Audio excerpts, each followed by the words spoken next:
बिस्मिल्लाहिर्रहमानिर्रहीम। अस्सलामुअलैकुम व्यूअर्स, उम्मीद करता हूँ कि आप सब खैरियत से होंगे। व्यूअर्स, आज हम एक ऐसा टॉपिक लेके आए हैं जो कि यकीनन एक ज़बरदस्त तरीके से आपके लिए इंफॉर्मेटिव होगा। अगर यकीनन आप मेरी ये वीडियो आखिर तक देखेंगे, इस सेशन को लास्ट तक लेके चलेंगे, तो यकीनन आपको बहुत ज़्यादा फ़ायदा होने वाला है। तो चलते हैं जी, बिना टाइम वेस्ट किए अपने टॉपिक की तरफ। टॉपिक कुछ अजीब सा है कि अगर एक बच्चे ने मैट्रिक कर लिया है, तो अब उसको क्या करना चाहिए? अब उसको कौन सा फील्ड चूज़ करना चाहिए? अब उसको एफएससी करनी चाहिए या उसको आईसीएस करना चाहिए या फिर उसको एफए करना चाहिए या कोई और शोबा उसके लिए, फील्ड उसके लिए मौजूद है कि जो वो चूज़ करे? क्या उसके वालिदैन उसको वो फील्ड चूज़ करवाएंगे या फिर वो फील्ड अपनी मर्ज़ी से चूज़ करेगा? ये बहुत सारे क्वेश्चन हैं जो हम आज के इस सेशन में, इस वीडियो के अंदर यकीनन डिस्कस करने वाले हैं। तो आपसे मेरी यही दरख्वास्त होगी कि इस वीडियो को आखिर तक ज़रूर देखिएगा। तो दोस्तों, इस वीडियो के अंदर हम सिर्फ ये नहीं बताएंगे कि फील्ड कौन सा चूज़ करना है, बल्कि हम आपको उसके पीछे जो रीज़न है, फील्ड चूज़ करना है, कौन सा करना है, नहीं करना है तो क्यों नहीं करना है, वो भी बतलाएंगे।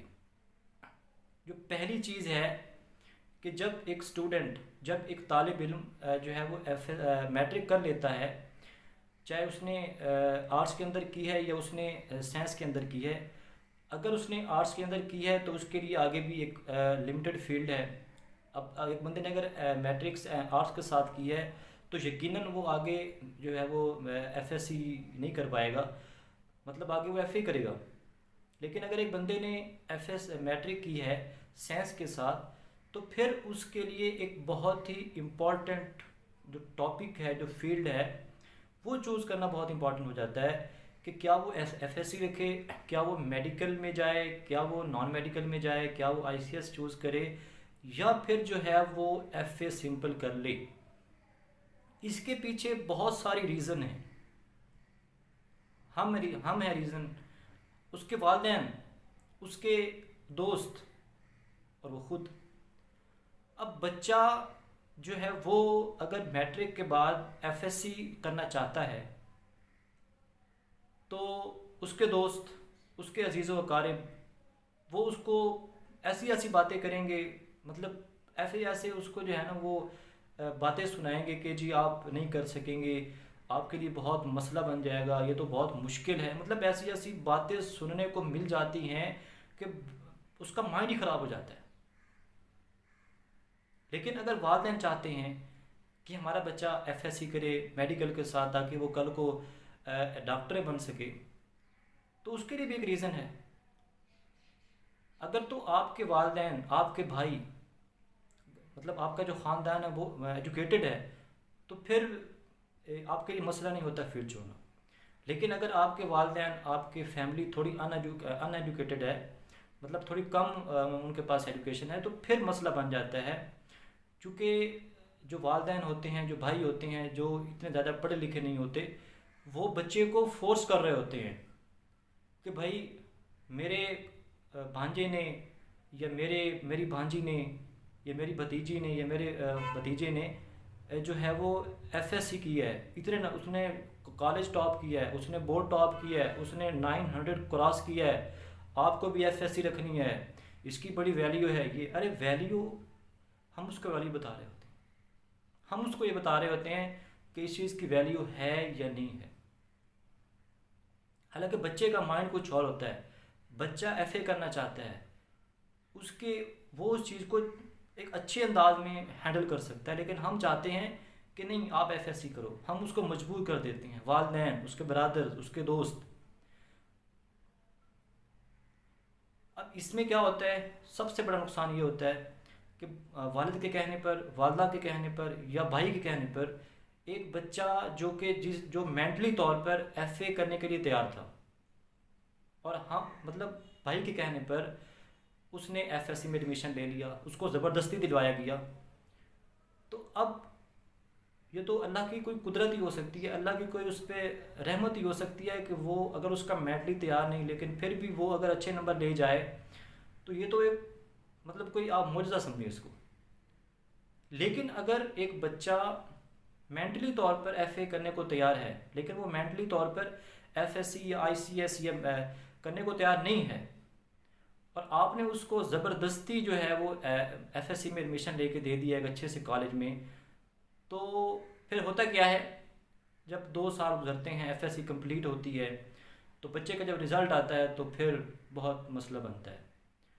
या तो बच्चा 2-3 सब्जेक्ट में फ़ेल होता है, या फिर जो है बहुत कम नंबर, सी ग्रेड समझ लें या बी ग्रेड समझ लें, उसके साथ वो पास होता है, या फिर बिल्कुल नाकाम हो जाता है। फिर वही वालिदैन, फिर वही उनके भाई, वो उसको कह रहे होते हैं कि वो जिस तरह पंजाबी में कहते हैं ना जी, यार हूँ तो जी जो करना ना कर, मर्जी तेरी है। मतलब फिर ऐसी बातें कर रहे होते हैं। तो अगर उसको पहले से ही एफ ए करने दिया जाता, तो यकीनन ये नौबत ना आती,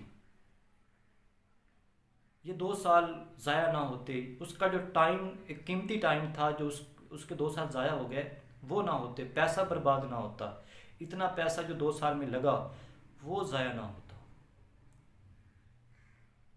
मैं ये नहीं कहता कि आप बिल्कुल जो है वो बच्चे के साथ चले, कुछ अपनी मनवाएं, कुछ उसकी माने। अगर एक बच्चा मेंटली तौर पर एफएससी करने को तैयार है, लेकिन एक बाप, एक भाई ये कह रहा है कि आप एफए करो फिर बीए करो, ताकि फ़लाँ बंदा जो है वो बीए करने के बाद सीएसएस पास कर गया था, तो आप भी एफए करो, आप भी बीए करो, फिर आप जो है वो सीएसएस का एग्ज़ाम दो और आप आगे निकल जाना, आप कोई ऑफिसर रैंक पे पहुंच जाना। तो बच्चा तो एफएससी करना चाहता है, बच्चे का बिल्कुल माइंड ही नहीं है। या तो फिर आप एक ऐसे लेवल पे बच्चे को लेके आएँ कि आप उसका पहले माइंड बनाएं, फिर तो बात बन सकती है। लेकिन अगर आप उसका माइंड ही नहीं बना पाते और आप उसको ज़बरदस्ती एफए करवा रहे हैं, तो फिर रिज़ल्ट ज़ीरो होगा। जब फिर रिज़ल्ट ज़ीरो होता है, फिर सारे घर वाले परेशान होकर बैठ जाते हैं कि अब क्या किया जाए, बच्चे के 2 साल ज़ाया हो गए। बच्चा रहता से परेशान होता है, वालिदैन रहता से परेशान होते हैं। That is the reason. ये बहुत अहम टॉपिक था, इसलिए मैंने कहा था कि इसको समझना चाहिए। अब एक बंदा जो है वो, उसका इंटरेस्ट ही नहीं है पढ़ाई के अंदर, वो एक बहुत अच्छा प्लेयर है, वो एक बहुत अच्छा क्रिकेटर है, वो एक बहुत अच्छा गेमर है, और हम चाह रहे हैं कि जी बच्चा एफएससी कर जाए, फिर बीएससी कर जाए, फिर एमएससी कर जाए, फिर उस्ताद लग जाए, फिर वो डॉक्टर बन जाएगा, फिर वो इंजीनियर बन जाएगा, पता नहीं क्या क्या हमारे ख्वाब ख्याल होते हैं। लेकिन एक बच्चा एक अच्छा प्लेयर है, अगर आप उसको उस फील्ड में लेके जाएंगे तो यकीनन वो आपको एक ऐसा रिज़ल्ट देगा आप सोच ही नहीं सकते। तो ये चीज़ें बहुत ज़्यादा फैक्टर करती हैं। तो मेरी यही रिक्वेस्ट होगी आप लोगों से, आपका भाई है, छोटा भाई है, या आप पेरेंट्स हैं, तो सारी अपनी ना मनवाएं, कुछ उसकी भी सुने कि वो उसका इंटरेस्ट किस फील्ड में है, वो कहाँ पे जाना चाहता है, वो कहाँ पे खड़ा होना चाहता है। ये बहुत चीज़ें मैटर करती हैं लाइफ के अंदर। जब आपने बच्चे को एफए करवा दिया, या आपने बच्चे को ज़बरदस्ती एफएससी करवा दी, हालांकि उसका माइंड ही नहीं था, उसका 1% ही माइंड नहीं था, तो वो कहीं ना कहीं पे जाके रुकने वाला है, वो कहीं ना कहीं पे जाके बैठने वाला है, वो रुक जाएगा यकीन। वो अगर एफएससी कर भी गया बी ग्रेड के साथ या ए ग्रेड के साथ, वो किसी न किसी वे से ज़बरदस्ती, डर की वजह से अगर वो कर भी गया, अगर वो फिर भी आगे भी निकल जाता है, बीएससी भी कर जाता है, तो मतलब फिर भी अगर उसका शौक़ क्रिएट हो जाता है किसी न किसी मकाम पर, फिर तो बात किसी तरफ हम लेके जा सकते हैं। लेकिन अगर उसका शौक़ नहीं है, तो फिर वो किसी न किसी स्टेज पर, किसी न किसी स्टेप पर वो जाकर रुकने वाला है। तो इसीलिए जो बच्चा करना चाहता है, जिस फील्ड में वो इन होना चाहता है, आप सारी बातें उसकी ना माने, लेकिन कुछ ना कुछ उसकी जो मर्ज़ी है, उसकी जो राय है, हो सकता है कि उसके पीछे उसके उसके दोस्त हों, कि उसके जो दोस्त हैं वो सारे उस कॉलेज में चले गए जहाँ पे एफएससी हो रही थी, जहाँ पे आईसीएस हो रहा था। अब उसका माइंड था कि मैं भी दोस्तों के साथ रह के एफएससी करूँ, आईसीएस करूँ, लेकिन आपने मजबूर कर दी, आपने इतना मजबूर किया कि आपने उसको दोस्तों से अलहदा कर दिया, आपने उसको एफए करवा दिया कि वो उस सोसाइटी में ना जाए। फैक्टर्स तो वहाँ पे मौजूद है, लेकिन इस फैक्टर को भी समझना आपकी जिम्मेदारी है। तो ये इसी लिहाज से बहुत इम्पोर्टेंट। इसलिए बच्चे की जो राय है वो बिल्कुल आप 100% फॉलो ना करें, लेकिन कम से कम जहाँ तक हो सके लाजमन उसकी जो सजेशन है, जो उसकी राय है, जो वो करना चाहता है, हाँ अगर उसका शौक़ है, उसका पैशन है, अब उस बंदे का पैशन है कि वो FA करे, फिर BA करे, फिर जो है ना वो लॉ करके एक जज बनना चाहता है, वकील बनना चाहता है, अच्छा, लेकिन आप कहते हैं नहीं मैं आपको FSC करवा के डॉक्टर बनाना चाहता हूँ, तो फिर क्या वो बन पाएगा? नहीं बन पाएगा। ये बहुत अहम क्वेश्चन है आपके लिए, आपके बच्चे के लिए। तो उम्मीद करता हूँ आपको मेरे इस टॉपिक की समझ आ गई होगी। मेरी आपसे ये दरख्वास्त है कि मेरे चैनल को सब्सक्राइब कीजिए, लाइक कीजिए और आगे दोस्तों के साथ शेयर कीजिए। बहुत